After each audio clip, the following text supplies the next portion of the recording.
A memória que temos da história é quase sempre dominada pela peste negra, a grande ceifadora do século XIV.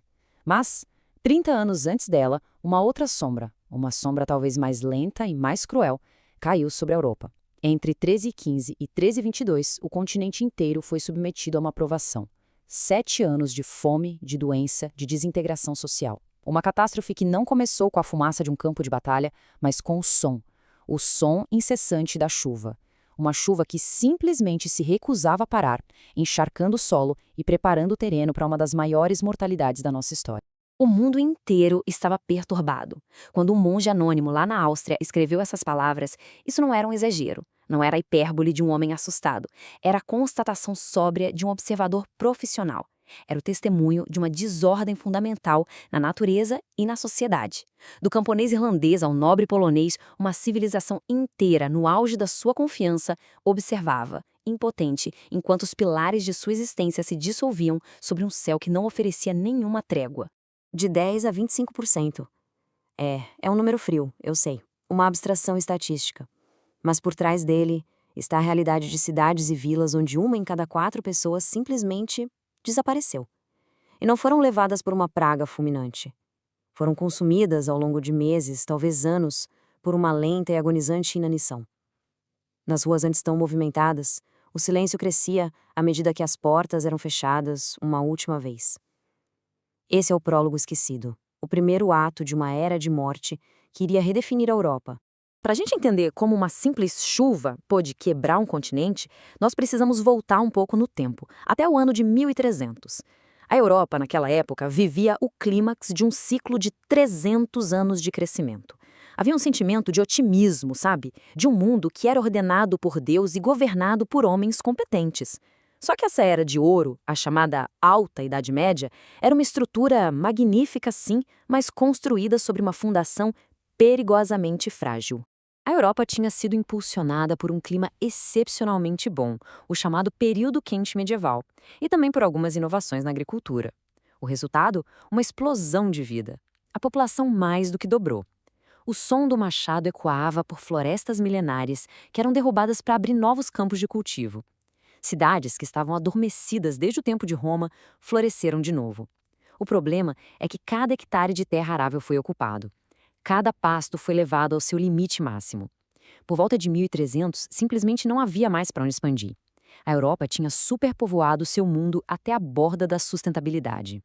E aqui está o conceito que define a vulnerabilidade daquela sociedade: a margem zero. 95% da população era rural. Viviam de colheita em colheita. Não existiam celeiros públicos, não havia estoques estratégicos do governo. Para uma família de camponeses, a riqueza de um ano inteiro estava toda ali, num pequeno campo de trigo. Um ano bom significava apenas o suficiente para alimentar a família e pagar as taxas ao senhor feudal. Já um ano ruim, bem, um ano ruim não era uma crise econômica, era uma sentença de morte. E foi então que na primavera de 1315 o gatilho foi disparado. Não foram as chuvas normais da estação. Foi um evento climático anômalo, um verdadeiro dilúvio que começou em maio e continuou implacável por todo o verão e todo o outono. Da Irlanda à Rússia, da Escandinávia à Itália, o padrão se repetia.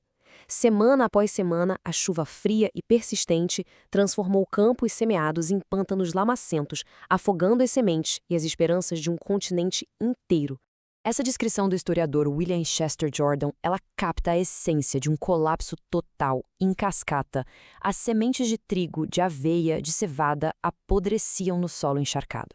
As poucas plantas que conseguiam brotar eram fracas, suscetíveis a fungos e apodreciam no caule antes mesmo de poderem ser colhidas.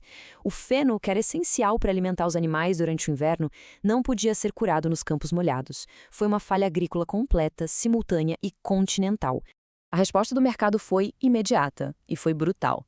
Na Inglaterra, o preço do trigo, que era a base da vida, aumentou 800% em apenas 2 anos. Para se ter uma ideia, para um artesão, o custo de um pão passou de uma pequena fração do seu ganho diário para o salário de um dia inteiro de trabalho. A comida não ficou apenas cara, ela se moveu para uma outra realidade econômica, se tornou um luxo inacessível para a esmagadora maioria da população. Para aquela família de camponeses vivendo o Natal margem zero, Essa explosão de preços não era uma estatística. Era a visão do grão trancado no celeiro do senhor feudal, guardado por homens armados, enquanto os filhos choravam de fome em casa. A comida existia, mas estava separada deles por um abismo intransponível de moedas que eles nunca teriam. A fome não era só a ausência de comida, era a presença torturante de comida que não se podia alcançar. Se 1315 foi um desastre, 1316 foi o apocalipse. As chuvas continuaram, caindo sobre uma população que já tinha comido suas parcas reservas. E pior, as pessoas tinham comido as próprias sementes que deveriam plantar para a colheita do ano seguinte. Os animais de tração, já fracos pela falta de feno, foram abatidos para servirem de carne. A energia humana, minada pela desnutrição, simplesmente desapareceu. O tecido social costurado por séculos de tradição e de fé começou a se rasgar, violentamente. Os cronistas da época, eles documentaram com horror essa descida ao inferno. Primeiro, as pessoas comiam o que a natureza oferecia: raízes, folhas, nozes, cascas de árvores. Depois, se voltaram contra os animais que compartilhavam suas vidas, os cavalos que aravam seus campos, os cães que guardavam suas casas. Quando estes acabaram, o desespero quebrou o vínculo mais fundamental da natureza. Pais levaram seus próprios filhos para as profundezas da floresta e os abandonaram lá. E, por fim, o último tabu, a última barreira da humanidade, foi violada. Essa frase, seca e terrível, não é uma lenda. É um fato histórico, relatado em crônicas independentes da Irlanda, da Inglaterra, do Sacro Império Romano Germânico. Existem relatos de prisioneiros famintos devorando novos detentos, de ladrões de túmulos desenterrando os recém-falecidos para se alimentar de seus corpos. É o ponto de colapso absoluto, onde a fome apaga não apenas a vida, mas a própria definição do que é ser humano. O trauma do abandono de crianças foi tão profundo, mas tão profundo, que se entranhou na psique coletiva da Europa. Muitos folcloristas acreditam que a história de João e Maria é, na verdade, uma memória popular fossilizada daquele tempo.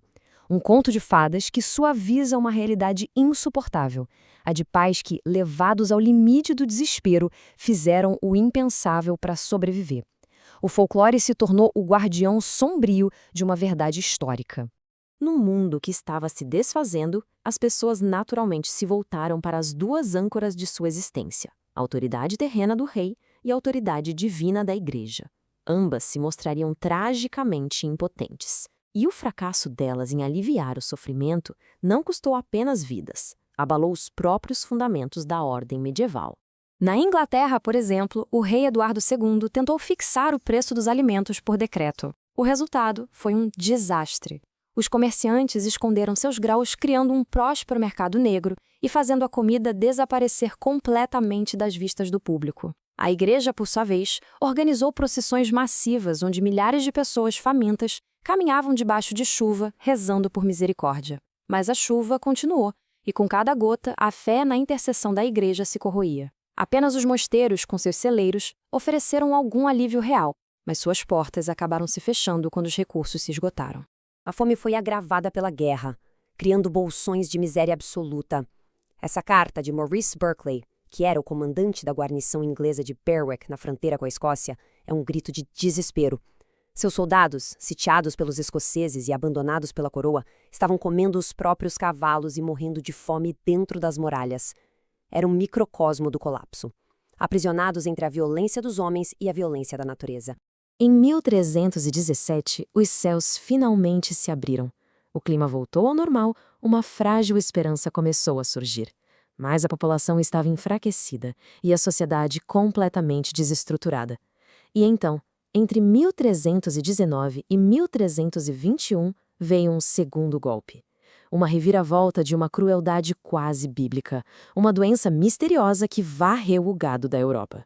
A peste bovina foi uma catástrofe dentro da catástrofe. O impacto dela foi quádruplo e devastador. Primeiro, a perda dos bois, os motores vivos da agricultura medieval, significava que os campos não podiam ser arados, condenando as colheitas futuras. Segundo, o fim do leite, da manteiga e do queijo, fontes vitais de proteína. Terceiro, a falta de esterco para fertilizar o solo, o que garantia anos de baixa produtividade. E, finalmente, para o camponês, a morte do seu boi era a perda de seu capital, de suas economias de uma vida inteira.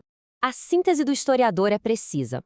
A Grande Fome não foi um único evento. Foi uma tempestade perfeita. Uma crise climática que atingiu uma sociedade superpovoada e sem nenhuma reserva. A fome resultante foi agravada pela guerra e pela falha das instituições, e quando a recuperação parecia minimamente possível, uma nova praga destruiu os meios de produção. Cada crise alimentou a seguinte, num ciclo vicioso que esmagou a sociedade medieval. A Grande Fome eventualmente terminou por volta de 1322. Mas o seu legado mais sombrio não foi apenas a vasta perda de vidas. Foi ter arado e fertilizado o solo europeu para a chegada de uma catástrofe ainda maior, a maior pandemia da história da humanidade. Essa linha do tempo nos revela quase 3 décadas de crise contínua. A recuperação da fome e da peste bovina foi lenta, foi incompleta. Por volta de 1325, a vida voltou a uma aparência de normalidade, mas era uma normalidade mais pobre, mais violenta e mais desconfiada. E apenas 22 anos depois, quando os navios genoveses trouxeram a peste negra, eles encontraram um continente já de joelhos, pronto para o golpe de misericórdia. As consequências da fome redefiniram o século. Ela marcou o fim abrupto da expansão medieval. Ela minou a autoridade da Igreja e dos reis, que se provaram incapazes de cumprir seu dever mais básico, proteger seu povo. Ela deixou uma sociedade mais brutal, onde a violência se tornou uma ferramenta de sobrevivência. E, o mais crucial de tudo, deixou uma população cronicamente desnutrida, cujos corpos carregavam a memória da fome. Essa é a tese final, e é inescapável. A geração que enfrentou a peste negra em 1347 era composta pelos sobreviventes da fome ou pelos filhos desses sobreviventes. Seus sistemas imunológicos foram comprometidos desde o nascimento. A Grande Fome não causou a bactéria Yersinia pestis, mas ela garantiu que sua passagem pela Europa fosse a mais letal possível. Ela preparou os corpos para a morte. A Grande Fome foi, em grande parte, ofuscada na memória popular pelo drama mais rápido e chocante da peste negra, mas a história dela é um lembrete profundo da frágil teia de clima, agricultura e ordem social que nos sustenta. Ao esquecer a história de sua maior fome, uma civilização não apenas perde o contato com seu passado, mas também se cega para as vulnerabilidades que podem, a qualquer momento, ameaçar seu futuro.